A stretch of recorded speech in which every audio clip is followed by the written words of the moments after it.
Isabelle, moi je suis cofondatrice du Lab 01. On a créé ça en 2015, l'idée est arrivée en 2015. On était pas mal, il y avait des entreprises, des entrepreneurs, moi je suis artiste. Et puis on voulait un Fab Lab, on voulait un lieu d'innovation ouverte. Et on s'est mis ensemble, on a réfléchi à la façon dont on pouvait le faire. Ça tombait bien parce qu'il y avait un chouette projet aussi de la communauté de communes, la Plaine de l'Ain. Et les étoiles se sont bien réunies et on a pu créer ce lieu.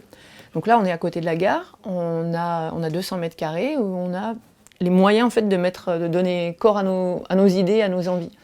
Et il y a plein, depuis 2016, plein de porteurs de projets qui passent. Donc effectivement, Lucia, ils sont passés, au départ, ils venaient au cowork, et puis après, on a commencé à travailler avec eux. Il y a tout un tas d'autres personnes, d'autres porteurs de projets qui se rencontrent, qui créent des projets là, qui se découvrent et qui inventent des choses. Et donc la fac, c'est une idée. Au départ, c'est juste une petite idée comme ça qui venait de comment on pourrait faire pour continuer la formation numérique, faire ce qu'on a envie de faire. On a envie de faire un incubateur, essayons de faire les deux, en combinant les deux choses et à quoi ça peut ressembler. Et de l'idée de base, on a mis en place ce qu'il fallait, les bons partenaires pour pouvoir réaliser le truc. Je vais commencer en fait par parler de ce que ça apporte au territoire. En fait, on s'est dit, justement, avec le conseil d'administration du Lab 01 et puis les équipes, on avait envie de tenter le coup d'un incubateur. Mais comment on s'y prend ? Ce projet de la fac, ça nous a permis de le rendre concret tout en amenant un outil vraiment intéressant pour les apprenants numériques, en fait une autre façon d'amener la formation numérique. Dès le début, dès les premières sessions de formation numérique qu'on a fait, on a essayé de les faire autrement. On les a fait en pair à pair avec les bricodeurs sur la première année.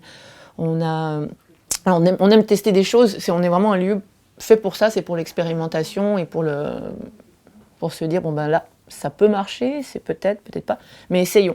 Et du coup, on l'essaye avec des habitants du territoire qui ont envie d'apprendre des choses, avec des entrepreneurs qui veulent se lancer. Et puis là, c'est intéressant, sur cette session, on a des entrepreneurs qui, en fait, ont plein de profils différents. On va avoir Corinne. Elle venait peut-être elle-même pour se développer sur ses compétences numériques, pour pouvoir arriver à vraiment gagner sa vie en tant qu'artiste, en tant que créatrice, et trouver les outils pour avoir tout ce qu'il lui faut pour pouvoir avoir une présence en ligne et gérer ces choses-là. Ouais, elle est créatrice de bijoux, et puis elle fait des ateliers sur des mailles. Et donc elle avait ce profil où elle avait besoin de ces compétences-là, et donc elle a travaillé avec les apprenants et elle a aussi profité des cours de la fac pour pouvoir développer ses compétences.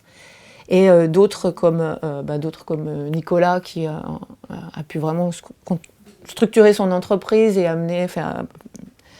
Pour lui, c'est pratiquement comme s'il avait déjà 2 salariés en fait. Ça va plus loin que le stage parce qu'on est sur la création de quelque chose, donc tout le monde est impliqué. Et ça, c'est propre au tiers-lieu aussi. C'est le fait de se dire, quand on essaye qu'un truc, on implique le plus de gens possible. Et on va le rendre le plus concret possible, le plus tôt possible. Donc là, c'est de dire, on y va. Donc voilà, les apprenants numériques, toi, avec ton projet, vous essayez, vous parlez, on amène, si besoin, des autres compétences. On fait appel à tout le réseau du Lab, voire plus loin. Et on se donne les moyens de tester en vrai. Pour les financeurs, en fait, ceux qui ont soutenu ce projet, qui fait qu'il a pu avoir lieu. Donc on a bien sûr Pôle emploi avec l'expérimentation sur la formation innovante. Ce qui va être super intéressant pour eux, c'est que tout ce projet-là, il va être en open source, il va être documenté avec cette vidéo, avec un podcast, avec des documents qu'on va mettre à disposition des autres tiers-lieux. Au Lab 01, on est impliqué aussi dans la création d'un réseau de tiers-lieux en Auvergne-Rhône-Alpes. Ça veut dire qu'on va aussi contribuer à la diffusion de cette façon de faire. On a déjà commencé à avoir des échanges avec d'autres tiers-lieux qui font de la formation numérique et de l'incubation pour pouvoir, et qui sont aussi dans des expérimentations, pour pouvoir échanger nos retours d'expérience et puis s'améliorer. Donc sur cette diffusion, ça va être super intéressant. On a aussi Une Rivière un Territoire, l'agence Une Rivière un Territoire qui soutient le projet parce qu'ils soutiennent l'entrepreneuriat, la création d'entreprises sur le territoire de la rivière d'Ain.